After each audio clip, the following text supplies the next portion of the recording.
Hello, everyone. My name is Sandra Clark, and I want to welcome you and thank you for attending our final talk for the FY 2020 series of the NOAA Environmental Leadership Seminar Series. Thank you for joining us today.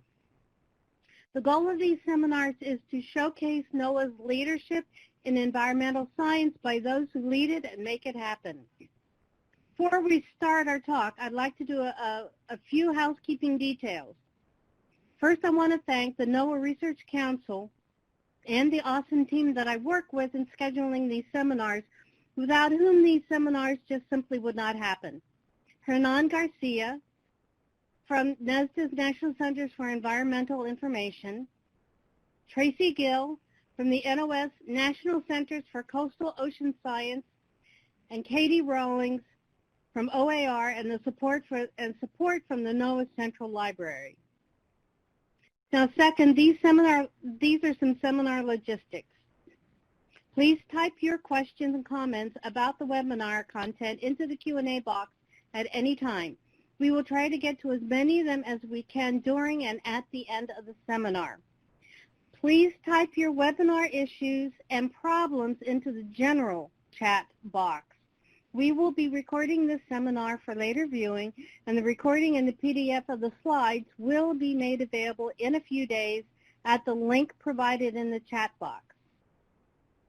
We're looking ahead into FY 2021, and we are working on an awesome lineup of speakers. Starting our next series off will be Neil Jacobs on October 13th.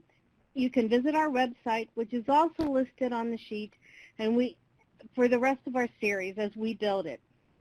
We are hard at work scheduling the second series. Now for today, our seminar title is Empowered to Lead, Inspiring the Next Generation of Leaders. And our speaker is Albert, or better known as Benjie, Spencer. Benjie serves as the Chief Engineer and Director of Engineering Standards Division for the NOAA National Weather Service within the Office of Planning and Programming for Service Delivery.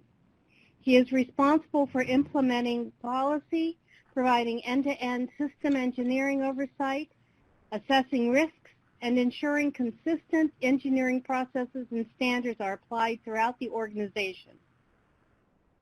I'd like to thank Benjie for the more than 40 years of civil service he has had with NOAA, with over 25 years of that of system engineering and major acquisition experience, and served on many of NOAA's major acquisitions, such as NEXRAD, Next Generation Weather Radar, AWIPS, Advanced Weather Interactive Processing Systems, and NPOST, National Polar Orbiting Operational Environmental Satellite System, just to name a few.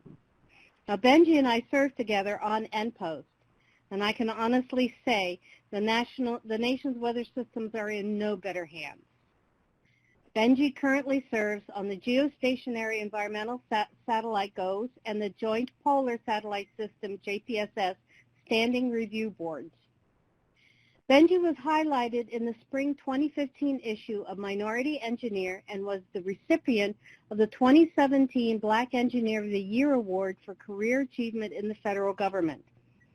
He was the recipient of the Department of Commerce Gold and Silver Medal, the highest two honors that can be granted by the Secretary of Commerce, and two bronze medals, NOAA's highest honors. Benjie obtained his BS in Electrical Engineering from Howard University and received his graduate certificate in Systems Engineering and Architecting from the Stevens Institute of Technology. Benjie, I want to welcome you to our series. Thank you for your leadership and for presenting at the NOAA Environmental Leadership Series seminars today. The floor is yours. Thank you so very much, Sandra. I really appreciate that. And good afternoon to everybody, and welcome to this last presentation in the series. And I'd like to thank Sandra, Tracy, Katie, and Herman for inviting me to speak in their support. At the time when I picked this title, Empowered to Lead, I had no idea that we would be in the midst of a pandemic. So I have modified this to make it relevant to the situation that we're in now. And I also decided to add a couple of polls in here, and later on I will let you know where they are. It'd be kind of interesting to get your feedback on a couple of things. So if we're moving along here, so I have been introduced, Benjie Spencer. I am a systems engineer and the chief engineer with the National Weather Service. And my passion lies with electronics and it lies with music, and it goes all the way back to my junior high school days. And even though right now I am still doing my engineering that I like, also singing two choirs. I currently is singing with the Washington Performing Arts Society, Men and Women of the Gospel, under the Kennedy Center. And I also sing with the Heritage Signature Chorale, which is a choir, a chorale that primarily sings spirituals. And as you heard, my entire profession has been over 43 years with NOAA, and I have thoroughly enjoyed every minute of it. It was not planned. It just happened. And you may find out even in your career path that may happen to you as well. So I started in the National Weather Service as a junior engineer, designing, building, and testing. And I eventually worked my way up to actually being on the NextRed program, which is the Doppler weather radar that all of us are very familiar with, to produce the fantastic graphics that we see on our favorite network for weather. My first major leadership responsibility was being in charge of the NextRed Development, Test, and Evaluation Program. And believe it or not, that was about 30 years ago, and NextRed is still in operation.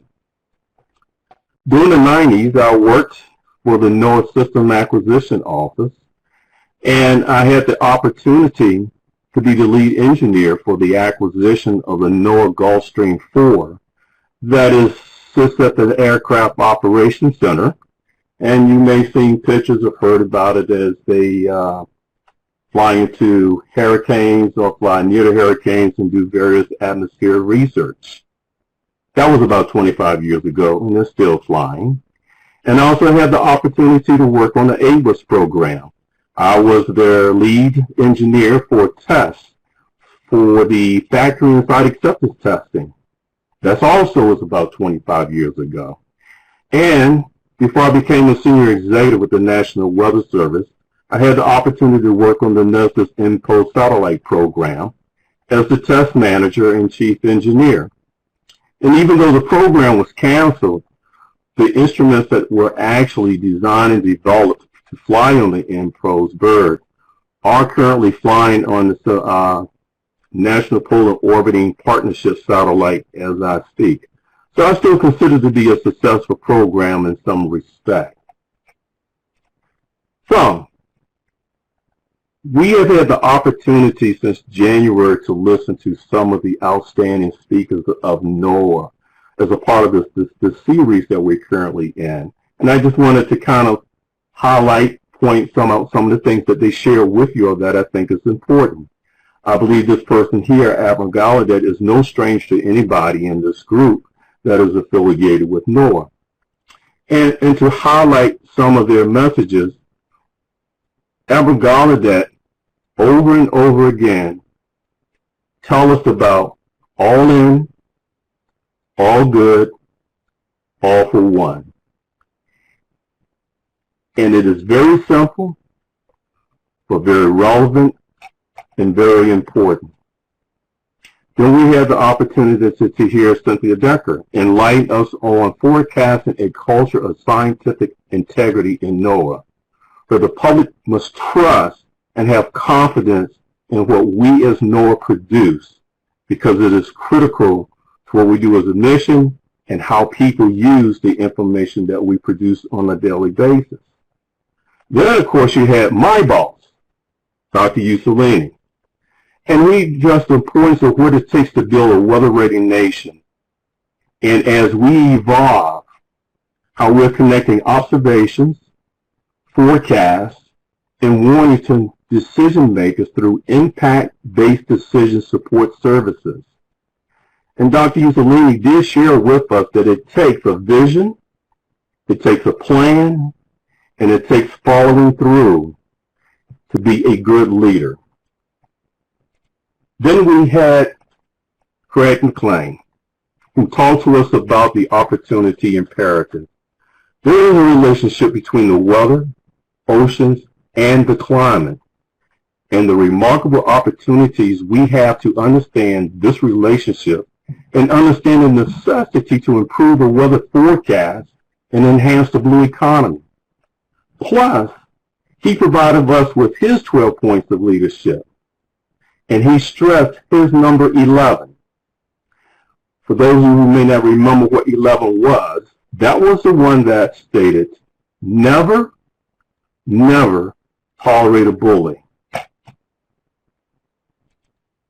And then Louise informed us how a divided NOAA of stovepipes and multiple logos worked against our mission, and one NOAA was established as an effort to bring together the various parts of NOAA to create, represent, and leverage the broader whole agency. Additionally, she determined it was necessary to stand up an educational office to better inform the NOAA workforce as well as the public by working with institutions in publishing educational reports. And Cisco, with the National Marine Fisheries Service, posed the question on how do we communicate high quality and timely applied scientific information for conservation management and decision making. And the longer time scales require consideration of Earth system models for the integration of atmosphere, land, water, ice, and biology. And last but not least, Dr. Volz, who spoke last month on the importance of satellites to NOAA's mission and how we have moved from pretty pictures to spectacular images providing critical and useful information, how the contributions from all disciplines and communities contribute to how this information can be used in ways we had never conceived before. So I thank them for sharing this, and I highly recommend to all of you, or if you have not seen their presentation, please take some time out, go online, and go to the NOAA Library site, and actually review their presentation. I believe you will find it to be quite informative. So, we all know that we are NOAA, and the beauty of NOAA is that we have one of the most important missions, if not the most important mission of any government agency: science, service, and stewardship. We are an agency that from the surface of the sun to the depths of the ocean floor, we care about our planet and informing the public on potential impacts on their livelihood. We are an agency of 6 line officers to fulfill our science, service, and stewardship. And I have had the opportunity to work for or with the National Weather Service, NESDIS, OMAO, and OAR. These have been some very exciting times for me, and an ability to work across multiple line offices really helps me to resonate with the mission that NOAA has. So, empowerment. So let's talk about empowerment for a moment. Since we are all leaders in some capacity, we understand leadership as having their team being inclusive in the decision-making process, allowing ideas and innovation to flow freely for the good of the organization. A means to include the team in decision-making is to give them a participatory role which capitalize on their own expertise and judgment, and that increases their sense of both individual worth and commitment to the organization. So capitalizing on your own expertise and judgment is critical when it comes to leadership. It is fair to say that where you are today in your career is based on your expertise that is constantly being improved through education and new experiences. But you must continue to improve your talent if you want to be in a leadership role moving the organization into the future. So,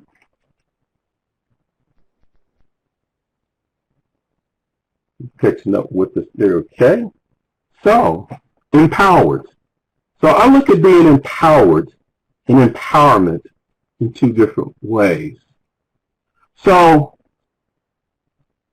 I want to talk about being empowerment from the premises that now that we are working in a virtual world, we now have to ask ourselves, do I have what it takes to be a leader, a better leader? And how can I empower myself during this unexpected and unplanned virtual reality? Empowered is having the knowledge, confidence, means, and the ability to do things to make decisions for the good of the organization. Over the last 8 months, we have had the opportunity to hear from NOAA leaders on the importance of NOAA's mission to our planet and society. We also heard how important the entire workforce is to achieving NOAA's mission. It is important for NOAA's mission to continue. We need you to be empowered to take on this leadership task into the future. So, out of curiosity, I would like you to take our first poll. And the first poll is in reference to what generation do you represent?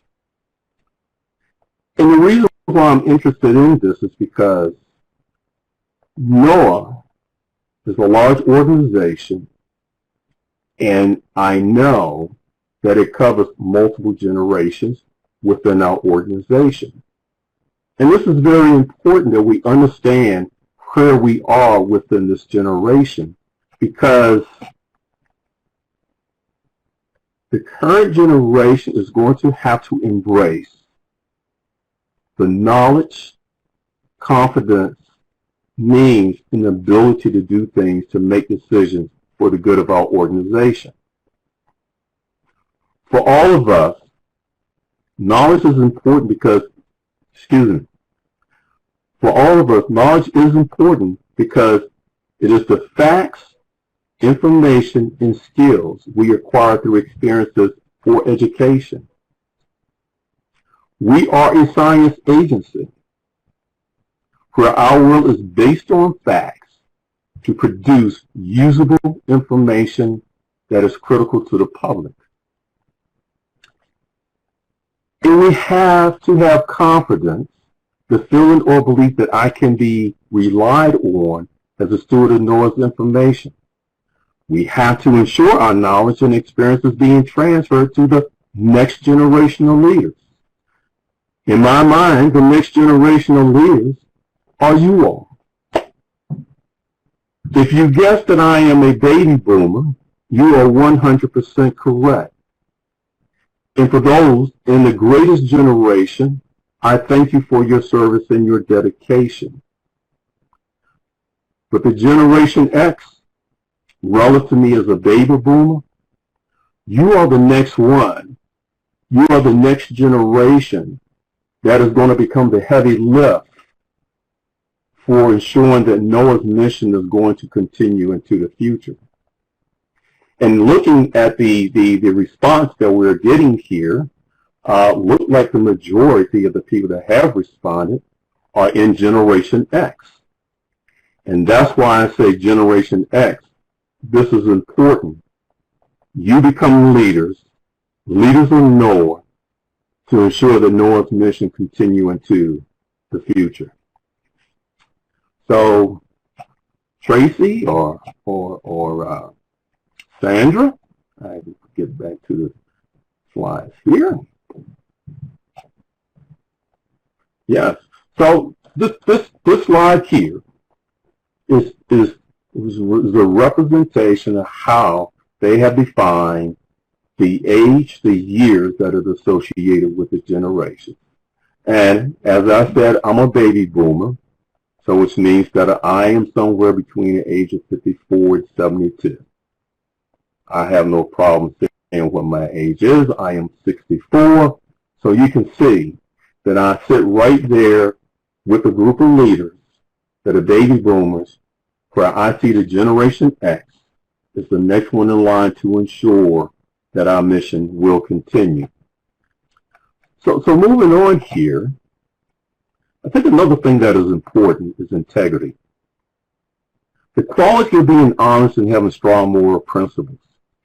If you remember, those who actually listened to Cynthia Decker's presentation, she spoke about fostering a culture of scientific integrity in NOAA, stating that anybody in NOAA that touches science in one capacity or another has the responsibility of maintaining NOAA science integrity.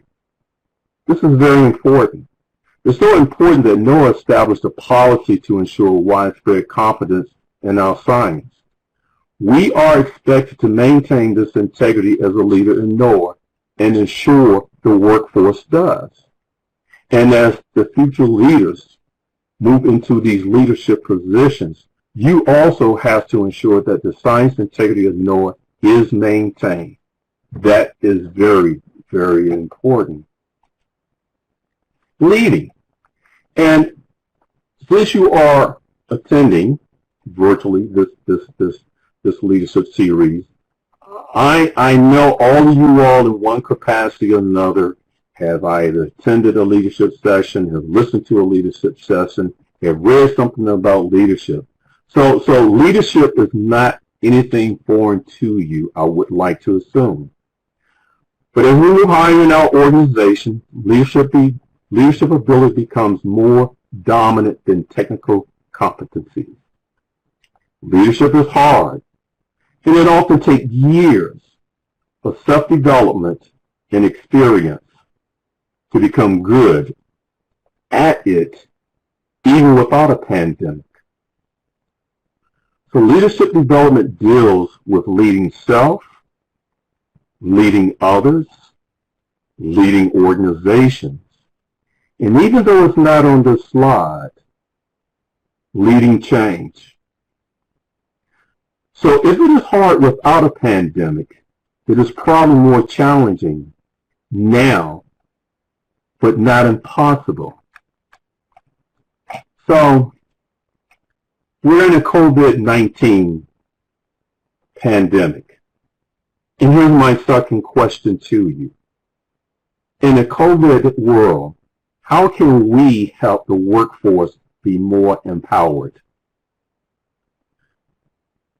Our country and our world, since the beginning of this year, have been confronted with COVID-19. But our mission continues. Besides having to lead and produce data, products, and information for the public to be informed and to respond accordingly, we must also consider our family and our loved ones during this pandemic. We as leaders are balancing home, homeschooling, and work. As leaders, we must continue to be fair and respectful. For our younger generation of leaders, you will find a way to make this work smoother than it is now.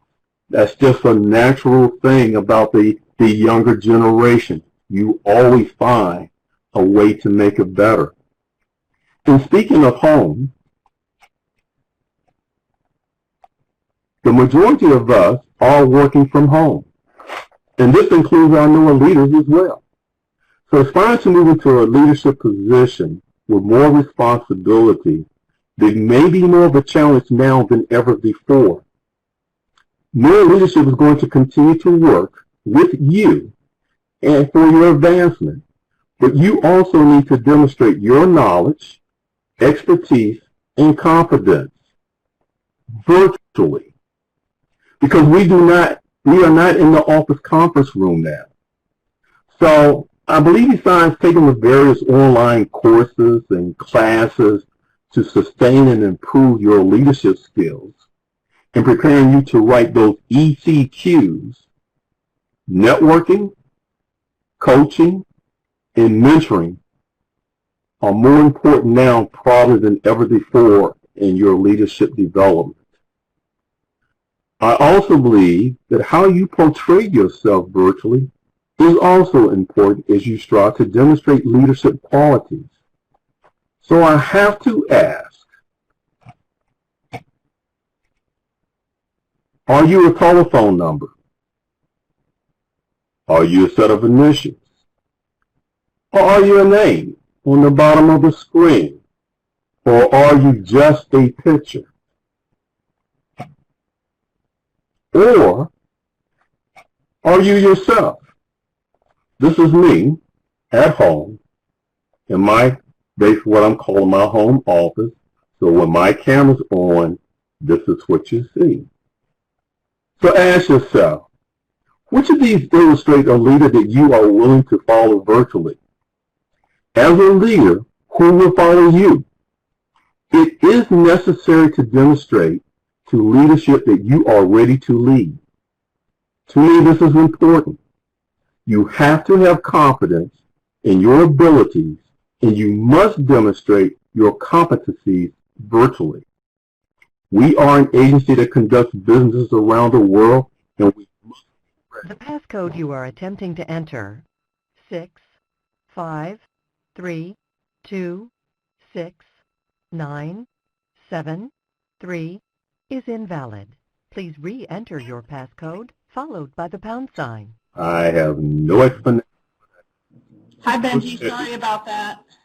I don't know what happened there. Sorry about that. All right. Sound like somebody is getting ready to be a winner of a prize, and may you get the cash that you deserve.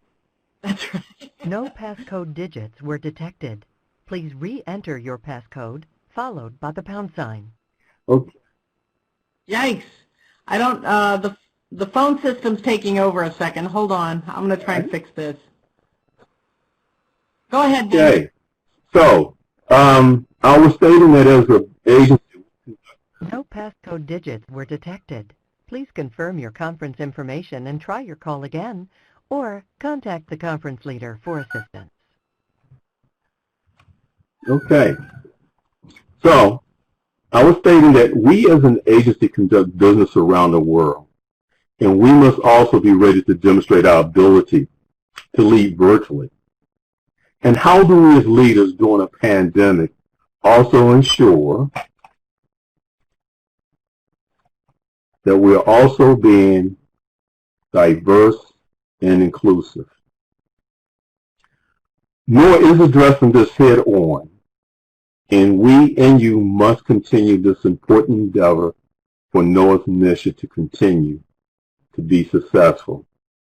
Diversity and inclusion is relevant and important as I sit here in my home office in front of you. I am also pleased to acknowledge that NOAA has a diversity and inclusion commitment, committing to provide our workforce and job applicants with a full and fair opportunity for employment, career achievement, and access to resources and programs. NOAA does recognize that diversity is about more than race and gender, and we strive to foster an inclusive culture for everyone and has pledged to create and promote a workplace where the talents of all individuals are recognized and appreciated. Dr. Neil Jacobs, the Assistant Secretary of Commerce for Environmental Observation and Prediction, has established 3 distinctive goals: workforce diversity, workplace inclusion, and sustainability. And he is committed to this with action. We as leaders and aspiring leaders are expected to embrace and introduce ideas and methods to ensure that the underrepresented population is given opportunities to be included in NOAA's mission. This may be a challenge during a pandemic, but not impossible. This is why we need your bright minds and ideas on how NOAA can continue to improve and increase the inclusion of the underrepresented population. And as leaders, I am quite sure ideas are flowing as I talk on how we can improve our diversity and our inclusion. But we cannot just talk about diversity and inclusion. We must also talk about how we as leaders of NOAA ensure equality in our agency. As much as it is a national and world issue, as leaders, we do have to confront this reality. And this reality is in the workforce as well. We all are affected by one way or another by what is happening today. But as NOAA leadership, we have to confront this issue to ensure NOAA's mission. NOAA's leadership has initiated forums for open discussion, but as a leader, you also need to be ready to have those one-on-one discussions as well. As leaders, we must establish an environment to allow the NOAA workforce to be treated fairly and respectfully. NOAA leadership has recognized that we must address this and work this together to improve equality. I'm quite sure you are asking, what are some of the options, what are some of the ways I can actually reach out to actually have some idea of how to get my hands around this?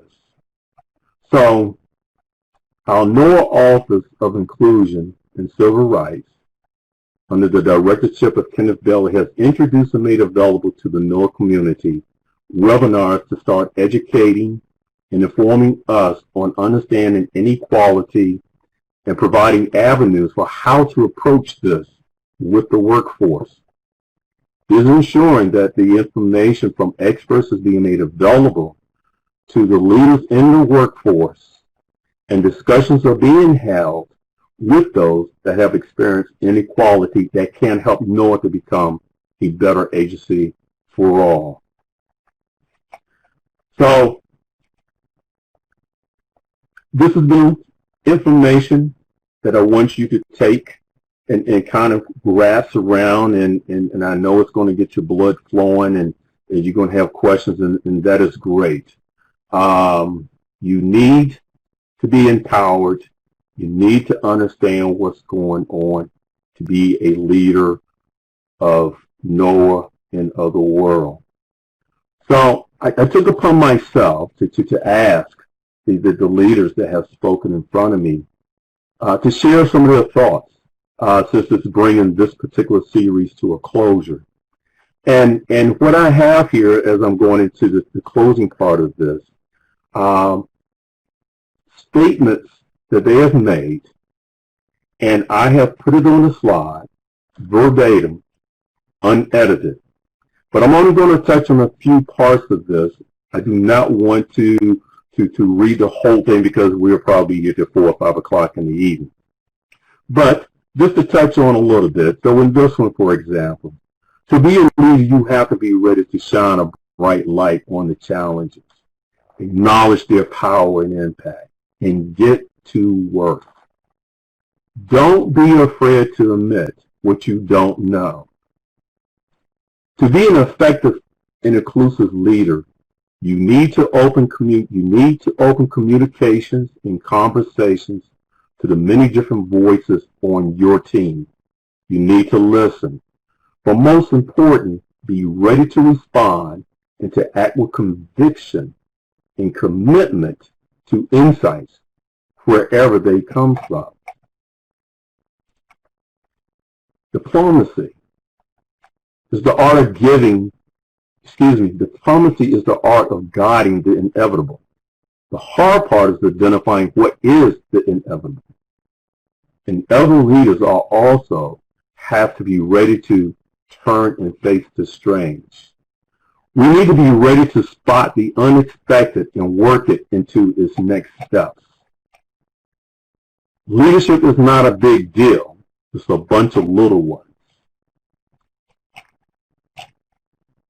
We are in the midst of a cascade of events, with the pandemic first, followed by financial crisis, and now civil unrest sparked by inequality and injustice in society at large. Leaders are characterized not only by clear thinking in respect to what is happening, but also by taking a long view of the situation and keeping the needs of the people at the front of their thoughts. Managing the mission, but ensuring that the workforce is kept informed, is critical.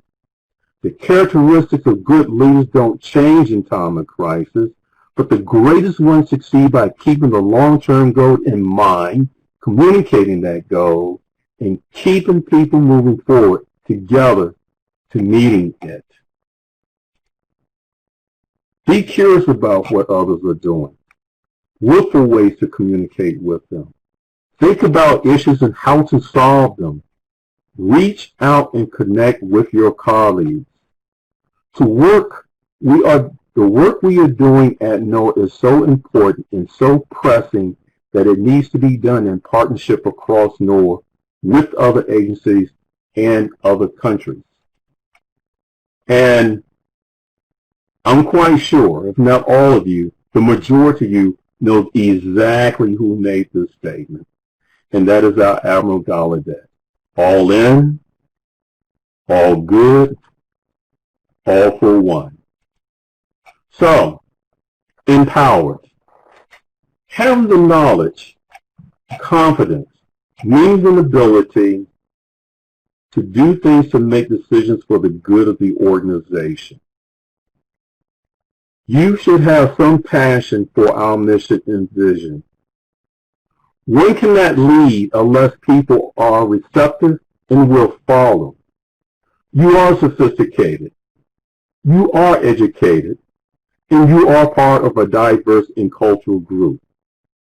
So, I would like to push upon you, sharpen your inherited characteristics of leadership. This is a list. It may not be all-inclusive, but these are some of the ones that are very critical to being a good leader, and we need you to be ready to take the torch and take on leading NOAA into the next, or should I say the next half of this century. So with this, I would like to say thank you. It's been an honor to talk to you all about my perspective of being empowered, being you being empowered, and I now stand ready to take on some questions. Sandra, Tracy, I turn it back over to you. Thank you very much. Thanks, Benjie. And I did forget to run your COVID poll because we are having a little issue here. So while you're taking questions, do you mind if I put your second poll question up? Please feel free to. Okay. And right now, Katie Rowley will take over handling the Q&A pod. Katie will be reading a question or a comment, and Benjie can comment as he decides.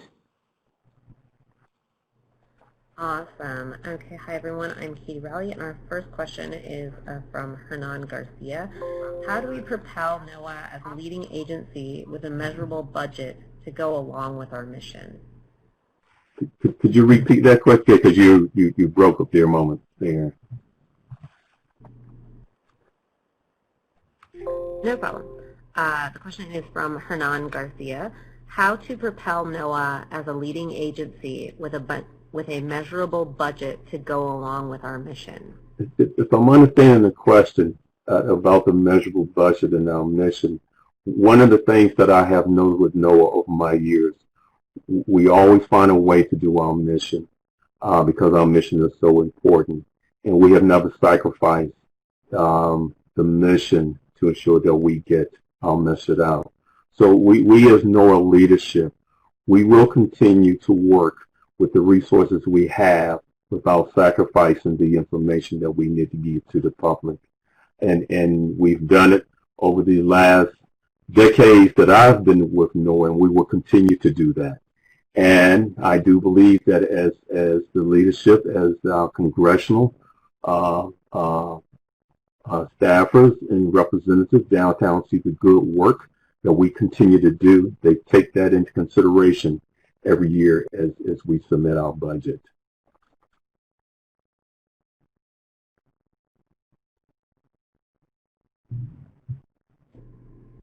Thank you so much, Benjie. Our next question, how is NOAA measuring success in the effectiveness of preparation of the next generation? We are currently collecting information, and we are looking at, I would like to assume, what we're looking at is we see the number of people that are interested in taking on leadership roles. We as leaders, we also are working with those individuals in that next generation and preparing them to be ready to do this. We do have those conversations about ensuring that we do have an adequate number of individuals that is ready to move up in this leadership. Even though NOAA may have a finite set of senior executive positions, at the same time, it is important that we work with those individuals that are at a GS-15 or that are at a 5 under the other pay scale to ensure that they're ready. The other way we look at it is the various programs, whether it's the Leadership Competency Development Program, or you're taking a class at FER, you're taking the OMB class. We look at all that, and that also gives us a measure of how many individuals are interested in actually taking on that particular leadership role. So those are some of the measures. And I know that with the Commerce Learning Center, the various courses that are there for leadership, they have numbers there that can be used to determine whether or not we actually have, what I would say, enough interest in those particular individuals of the next generation or even the generation behind that in being able to take on these leadership roles. Thank you.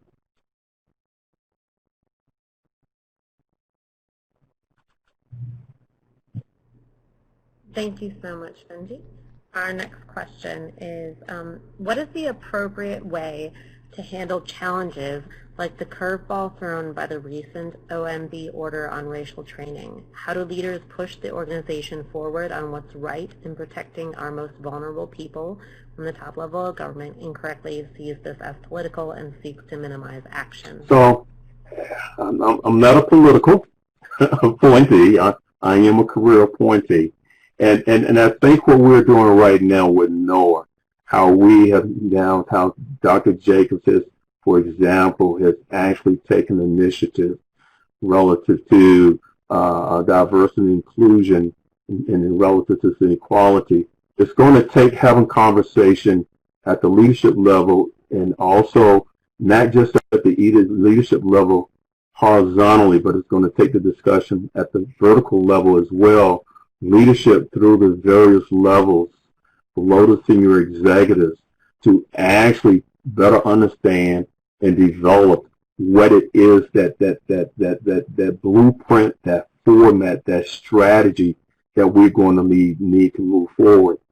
From a political perspective, I believe the only thing that we can do is as an agency is this information that we collect is to present it to the politicals and help them to understand our strategy and our objective to move the organization forward and why this is imperative to our organization to ensure that our mission stay intact. And like I said, I'm not a political appointee. I'm a career employee. And I think, as we all know, politics kind of have its own path that it can take. But as a career employee, I believe my job is to ensure that I understand what our mission is. I understand what my job is, and I help my staff to understand it so we continue to move NOAA's mission forward regardless. as long as I'm being true to NOAA's mission and being inclusive. And inclusive is also being mindful of currently what we have as the underrepresented being included in that process at all those levels. And I hope that answers the question. Thank you. Yes, thank you so much, Benjie. Our next question, how do we begin the process of gaining mentorship and entering the CDP program? So mentorship, I kind of see mentorship as two ways. One is those in a leadership position actually reaching out to people saying, or convincing them, or helping them understand, I want to help you to be a better person, a better leader. But I think it's just as important, if you are interested, which you should be, in having a mentor, don't hesitate to reach out to a person that's in a leadership position. And I would say, do not just reach out to one person. And I would even say, do not hesitate to consider reaching out to a person of the opposite sex or even the opposite race than what you are. I believe this will help to further enlighten you by certain aspects of inclusion of leadership and how to take that into consideration. Yes, we have the Leadership Competency Development Program. I am a graduate of that class. I think it's a very good class on leadership, and I think NOAA has been recognized for the tremendous leadership program that is. If you're not sure how to apply to that program, do not hesitate to ask your supervisor how you can. It's an 18-month program. If you can get in it, please try to get in it. If you do not get accepted in the first time, please try the next time. There are a limited amount of seats, but it is a very good class, and you have representation from all across the 6 NOAA line offices and NOAA leadership. Don't forget about the O&B classes on leadership. Those are there as well. And even though I have not verified personally, I would like to think they are looking at how they can make those classes virtually available to the workforce, because it is important now that we continue having these type courses available for the development of leadership. We do have some of the information on the CLC, but do not hesitate to reach out and find out about the classes. Do take them.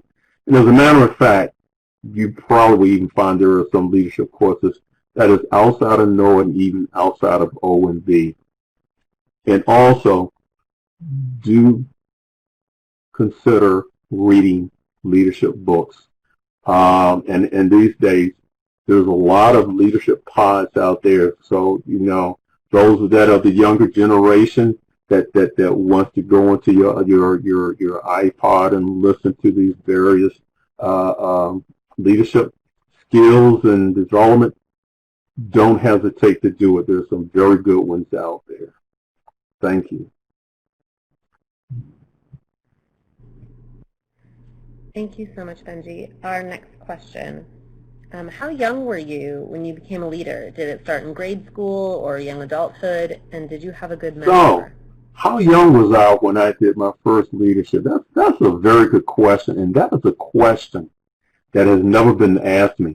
It has been asked me as far as my professional career of leadership, but younger than that, I will probably have to think on that. And the reason why I say that, because as different from today, I would like to think, when I grew up back in the 60s and the 70s, there was no internet. There was not 1,000 channels on your TV. Outdoors was where we lived. Rain, snow, sleet, it didn't make a difference. It didn't make any difference how hot it is. And so sports outside was a big thing.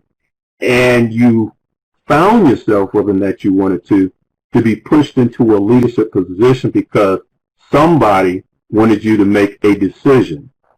And then what I will say is, and if you think about it, think about the first time somebody told you or asked you to make a decision. And I will say that was your first step in taking on a leadership role that you realized that somebody wanted you to lead them. But from my professional career, even though matter of fact, my first job with NOAA was in 1976 when I was in college, and I worked for the Overseas Operations Division of the National Weather Service. And as I worked my way up, I did find myself, even as a junior engineer, there was times where I had to make a call. So as a young person, I would probably say back during the 60s playing baseball in the street, stick balls, things of that nature. As an employee, I would say probably in the 1980s. Interesting question. I have to remember that one. Thank you. No, thank you, Benjie. Okay, our next question. I'm going to try and squeeze a few more in here. Besides leading and trying to empower by example, any other suggestions on how to overcome what some consider traditional values that have been in place for decades in our workplace? Yeah, could you read that one again? I just want to make sure I just heard that correctly. No problem. Besides leading and trying to empower by example, any other suggestions on how to overcome what some consider traditional values that have been in place for decades in our workplace? You dropped out 3 times on me there, so I just have to ask you to read it one more time. Yes, I apologize for the breakup. Okay, besides leading and trying to empower by example, are there any other suggestions on how to overcome what some consider traditional values that have been in place for decades in our workplace? So, overcoming traditional values to empower yourself in the workplace. And we could probably have a discussion on traditional values. And the reason why I say that is I would venture to say one person's traditional values may not be the same as another person's traditional values. And if I was to use the term traditional values relative to me, it's going to be probably relevant to the values that I saw relevant to the people that are in the leadership role above me.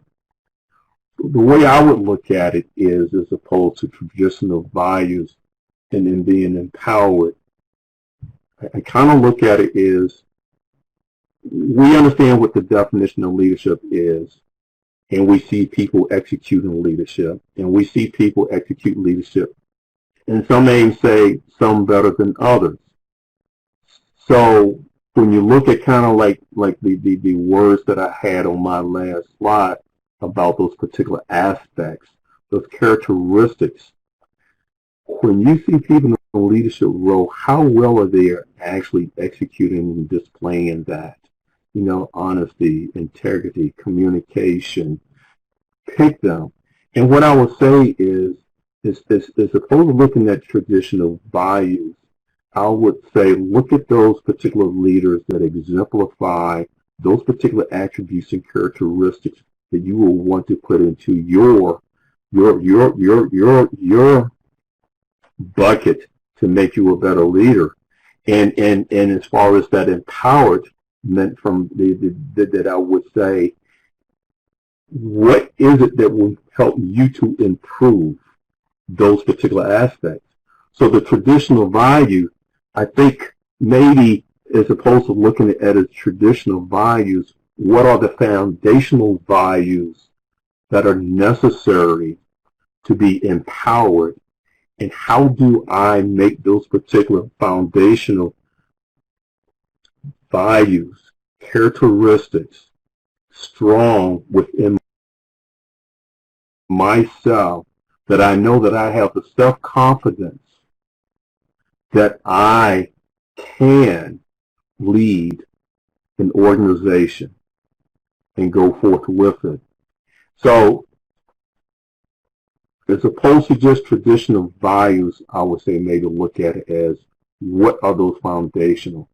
And if it's traditional, ask yourself, is it traditional because you are calling it and labeling it traditional? Or is it for some other reason? So, for me, I would be looking at how do I take what I need as the foundation, what do I need to sharpen it? And I would couple that with the mentoring and coaching so that as whoever you're working with, you understand from their perspective how those particular elements are important and relevant to leadership. Thank you. Thank you, Benjie. Our next question. What are some ways that individuals without formal leadership positions can cultivate leadership skills for the future? Believe it or not, besides reading and seeing, do it. So what I mean is, do not be afraid to step out and say, I want to be the lead, I want to take on this particular task, I want to lead this particular task.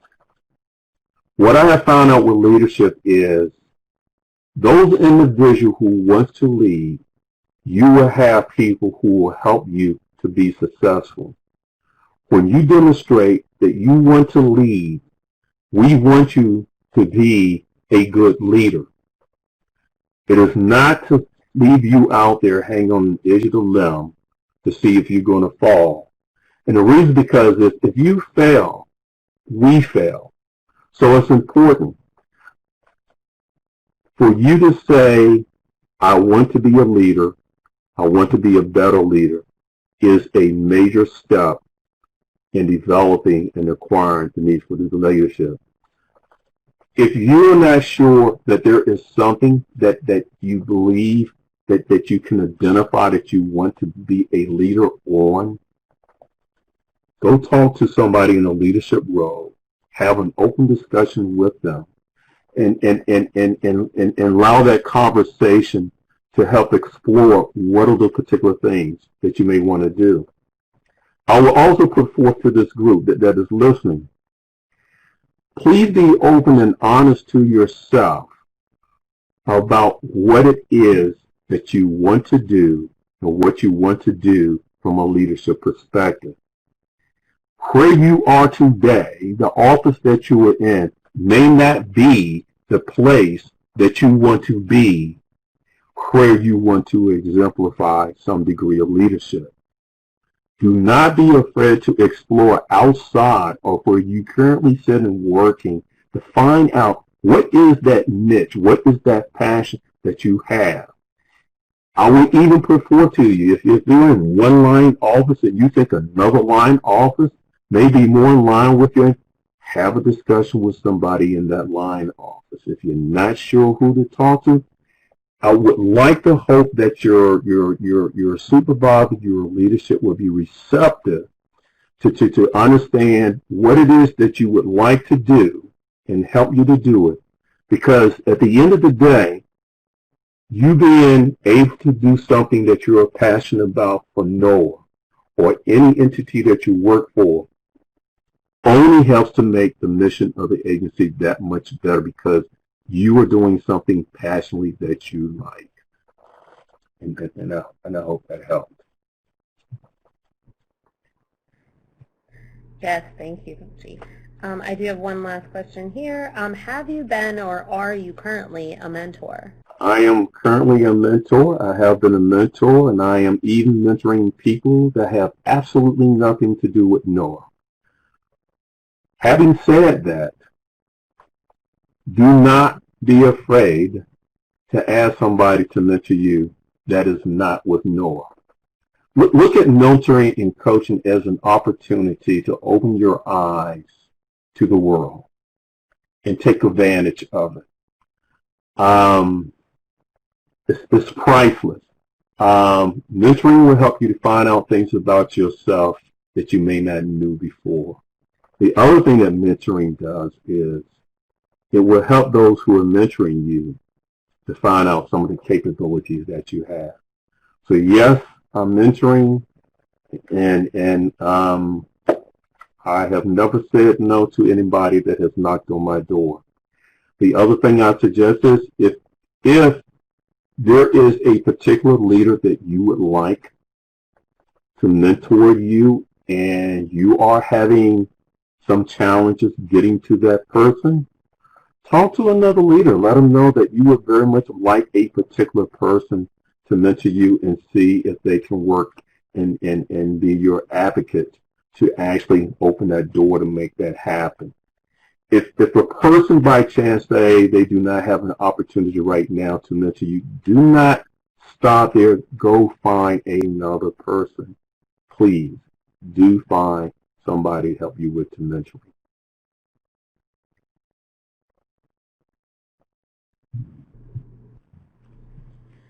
Thank you, Benjie. We have reached the 3 o'clock hour, and we do have a few more questions. Would you like to answer them now, or respecting everyone's time, would you like to consider them offline? I would like to respect everybody's time.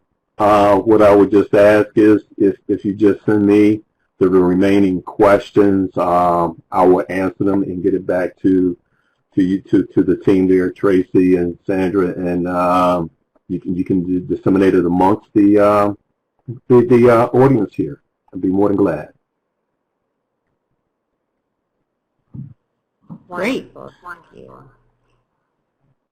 And I would also like to say thank you to, from looking at the participant list, I noticed some of the names as far as friends, colleagues, and I'm glad you took the opportunity to hear Benjie Spencer at this time, as well as even people from my staff, and keep the good work up.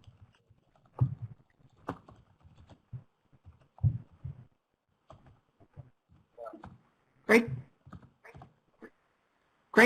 presentation, Benjie. I think we're going to have Hernan give the close. Thank you. Well, thank you for joining us today. Our next seminar in the NOAA Environmental Leadership Series will be on Tuesday, October 13th at 2 p.m. Eastern Time, featuring Dr. Neil Jacobs, Assistant Secretary of Commerce for Environmental Observation and Prediction, performing the duties of Undersecretary of Commerce for Oceans and Atmosphere, and I hope to see you all there. Thank you so much. Thanks for joining us, everybody. Thanks again, Benjie. You're very welcome, and thank you for asking. Goodbye, everybody. All right. Bye-bye. Thanks, Katie. Thanks, Sandra. Thanks, Hernan. Thanks, Tracy.